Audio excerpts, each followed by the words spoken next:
여러분이 쓰는 스마트워치가 여러분이 아프다는 걸 미리 알려줄 수 있다면 어떨 것 같으세요?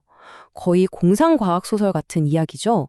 하지만 이건 심박 변이도라는 우리 심장 박동에 숨겨진 과학 덕분에 실제로 가능한 일입니다. 오늘 바로 이 놀라운 기술의 비밀을 한번 파헤쳐 보겠습니다. 자, 그럼 한번 생각해 보세요. 어떻게 이 작은 피트니스 트래커가 내가 감기 기운을 느끼기도 전에 독감에 걸렸다는 걸 감지할 수 있을까요? 정말 미스테리 같지만 여기에는 아주 확실한 과학적인 해답이 있습니다. 그 해답은 바로 우리 심장 박동에 숨겨진 비밀 신호에 있습니다. 우리가 보통 생각하는 심박수와는 완전히 다른 아주 특별한 신호죠.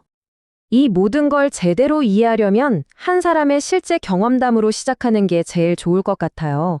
이분의 시계가 어떻게 독감 증상보다 한 발 앞서서 경고를 보냈는지 그 놀라운 타임라인을 함께 따라가 보시죠.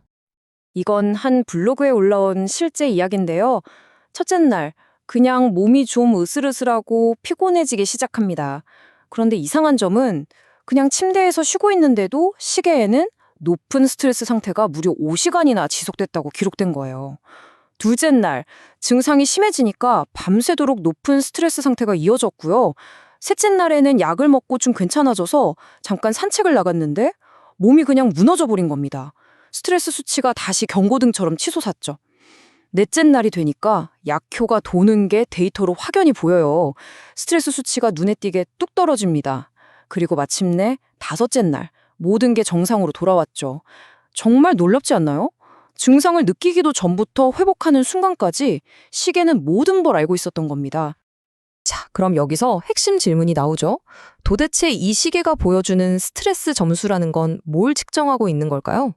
뭘 보고 스트레스가 높다, 낮다 하는 걸까요? 바로 이 질문의 답이 우리 심장에 숨겨진 리듬, 과학자들이 심박 변이도라고 부르는 것에 있습니다. 이제부터 그 과학적 원리를 한번 제대로 파헤쳐 보겠습니다. 먼저 두 가지 개념을 확실히 구분해야 합니다. 심박수는 심장이 뛰는 속도예요. 분당 60회처럼 얼마나 빨리 뛰냐는 거죠. 아주 간단합니다. 하지만 심박 변이도, 즉 HRV는 심장의 리듬에 관한 이야기입니다. 마치 전문 드러머의 연주처럼 심장 박동이 기계처럼 완벽하게 똑같은 간격으로 뛰는 게 아니거든요. 각 박동 사이에는 아주 미세한 시간 차이가 있어요. 바로 이 건강한 불규칙성의 규칙을 측정하는 게 HRV입니다. 심박 변이도 HRV가 높다는 게 심장이 제멋대로 불규칙하게 뛴다는 뜻이 절대 아닙니다. 오히려 정반대죠. 이 미세한 시간 변화는 우리 몸의 지휘센터인 자율신경계가 모든 걸 정교하게 제어하고 있다는 신호거든요. 그렇기 때문에 이 신호를 분석하면 우리 몸이 지금 스트레스를 받고 있는지 아니면 아주 잘 회복하고 있는지를 정확하게 읽어낼 수 있는 겁니다. 그럼 이 HRV를 조절하는 자율신경계는 대체 뭘까요? 우리 몸의 가속 페달과 브레이크 페달이라고 생각하시면 이해가 아주 쉽습니다. 우리 몸 안에는요, 마치 컴퓨터처럼 내부 운영 체제가 있어요. 이게 보이지 않는 곳에서 끊임없이 스트레스와 휴식 사이의 균형을 맞추고 있죠.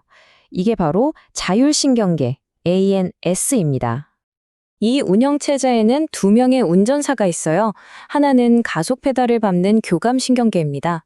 위협이나 스트레스 상황이 닥치면 투쟁 도피 모드를 켜고 몸을 긴장시키죠. 심장을 더 규칙적이고 빠르게 뛰게 해서 HRV를 낮춥니다. 반면에 다른 하나는 브레이크를 밟는 부교감신경계예요. 몸을 휴식 소화 모드로 바꿔서 회복을 돕고 심장 박동에 건강한 변화를 주면서 HRV를 높이죠. 건강하다는 건 이 두 운전사가 상황에 맞게 가속과 브레이크를 아주 잘 밟고 있다는 뜻입니다. 자, 이제 이 복잡한 과학이 어떻게 여러분 손목 위에 있는 시계에서 간단한 점수로 바뀌는지 그 과정을 한번 들여다볼까요? 여러분의 시계는 사실 굉장히 똑똑합니다. 퍼스트비트 같은 전문 분석 기술을 이용해서 계속 수집되는 복잡한 HRV 원시 데이터를 우리가 딱 보면 이해할 수 있는 간단한 점수로 변환해주는 거죠. 마치 우리 몸이 보내는 신호를 통역해주는 번역가 같아요. 우리가 시계에서 보는 편리한 지표들, 사실은 모두 한 뿌리에서 나온 겁니다. 바로 HRV죠.